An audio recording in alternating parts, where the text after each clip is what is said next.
La deuxième partie de ce point numéro 10 va nous intéresser aux années durant lesquelles le Congo passe sous l'autorité unique de Léopold II, les années durant lesquelles Léopold II est véritablement le roi du Congo, la seule et unique autorité du Congo. Ça commence en 1885, mais par quel événement? Eh bien, en 1885 a lieu le congrès de Berlin.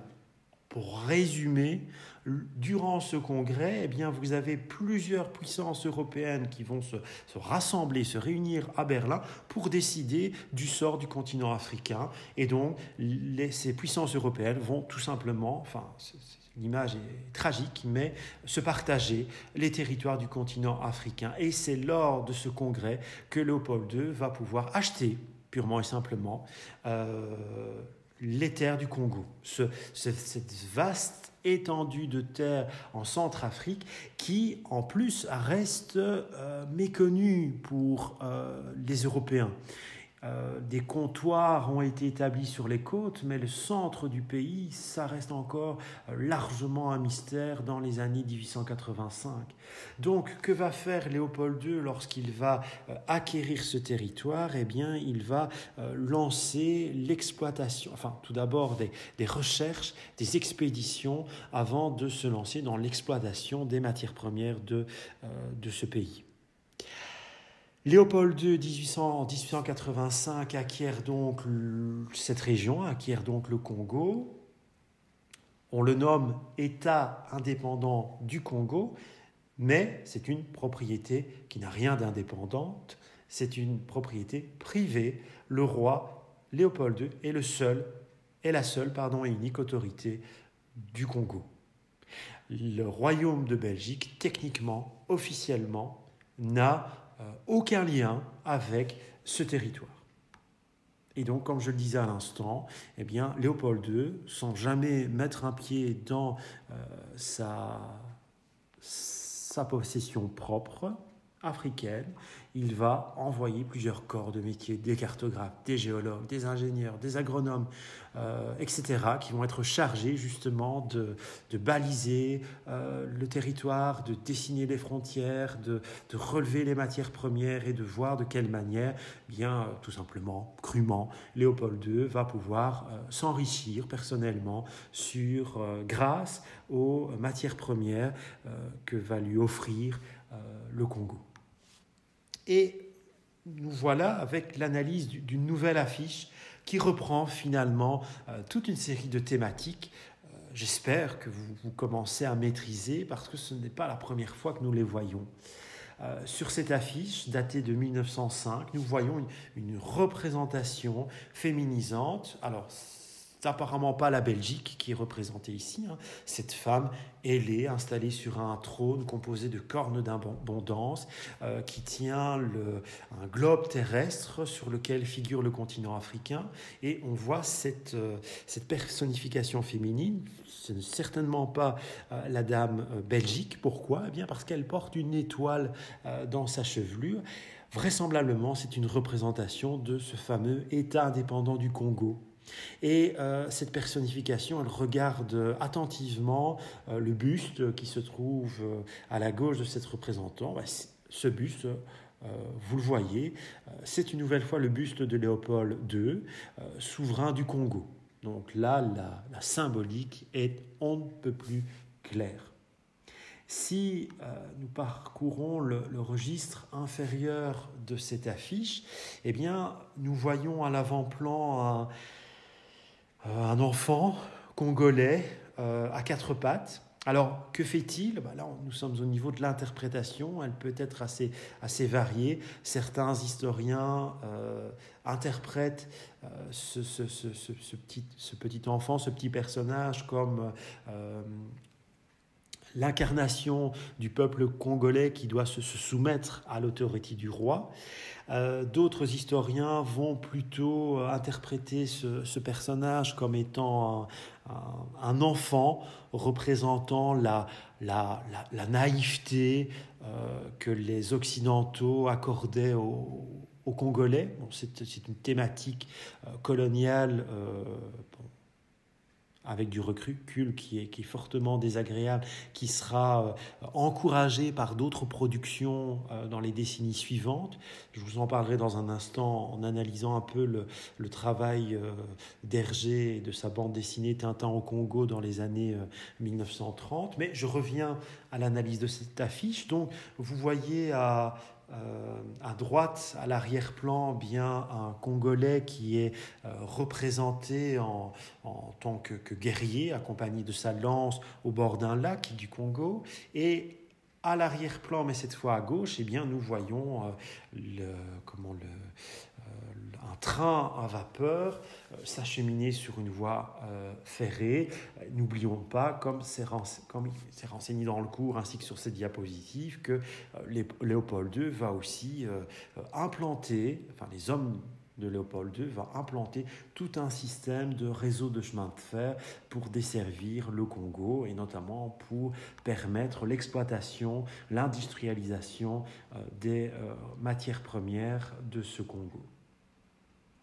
Alors, cette affiche que nous venons d'analyser ensemble, elle date de 1905 et vous savez qu'en 1905, eh bien, on fête en Belgique le 75e anniversaire du royaume, de l'indépendance de celui-ci. Et vous voyez que cette affiche va encore plus loin. Elle associe très clairement le Congo de Léopold II au royaume de Belgique. Et donc cette affiche fête également le 21e anniversaire de la colonie. En quelque sorte, donc, dans l'opinion publique, dans ce type de production du début du XXe siècle, eh bien, même avant que le Congo devienne une colonie belge, en 1908, eh bien, dans l'esprit de beaucoup de coloniaux d'ailleurs, le Congo de Léopold II, c'est déjà la Belgique. Et on retrouve donc, après l'analyse de cette affiche, eh bien, on retrouve donc ce constat sur cette autre affiche qui, tout en célébrant le 75e anniversaire de la Belgique, eh bien, affiche déjà un lien très fort entre le Congo en tant que possession de Léopold II, mais par extension, bien, c'est la possession du souverain du royaume de Belgique. Donc ça appartient aussi déjà un peu à la Belgique.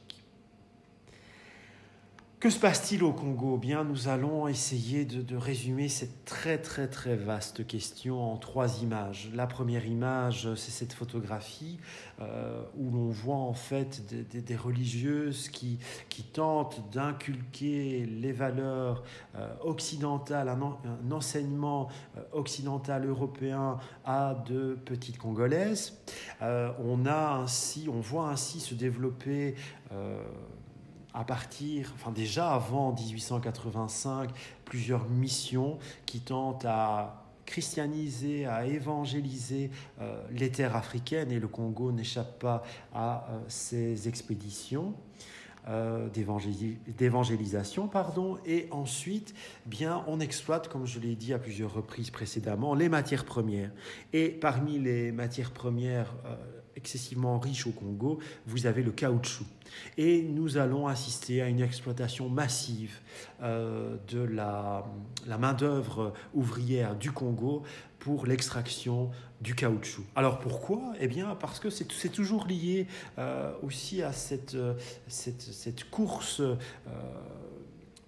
réfrénée à l'industrialisation du continent européen.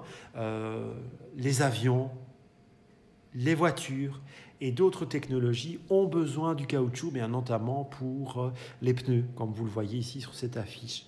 Et donc, l'industrie du pneu va connaître un essor fulgurant vers la fin du 19e siècle et au début du 20e siècle, comme le précisent quelques informations dans votre syllabus. Donc, si l'industrie du pneu a besoin de caoutchouc, eh bien, le Congo de Léopold II sera là pour en fournir aux différents ingénieurs de différents pays et pourra ainsi bien permettre aux technologies liées au monde de l'aviation, liées au monde automobile, liées au monde des cycles, des bicyclettes, de se développer encore un peu plus. Donc voilà Il s'agit purement et simplement et cruellement de ce principe de l'offre et de la demande. Ensuite, il y a cette fameuse part d'ombre que j'évoquais déjà précédemment, Léopold II, le roi génocidaire. Même s'il n'a jamais mis les pieds sur le sol africain, eh bien, beaucoup de personnes, même à l'époque de Léopold II, vont ouvertement critiquer de manière globale ce colonialisme européen qui sévit sur le continent africain, et de manière plus précise, bien, beaucoup de Belges et d'hommes politiques de l'époque sont totalement opposés à l'exploitation du Congo. Et vous avez donc une multitude d'affiches satiriques, caricaturales, qui vont mettre en évidence les horreurs qui se trament dans le Congo. Et vous avez ici un exemple où on voit dans une vue largement campagnarde, bucolique, eh bien, Léopold II qui joue de la flûte, un peu comme dans les contes des frères Grimm, et qui attire autour de lui toute une série de petits personnages congolais, mais chose épouvantable, c'est bien entendu caricaturé à l'extrême. On voit que ces Congolais sont dépourvus de certains membres. Cette image, cette caricature purement atroce, montre cette dualité entre un Léopold II qui s'enrichit personnellement grâce aux découvertes qui sont faites au Congo, et d'un autre côté, la main-d'œuvre locale, les autochtones, les Congolais, qui sont exploités dans l'infamie pour justement aller extraire ces matières premières qui profitent largement au monde occidental, qu'il soit belge ou autre.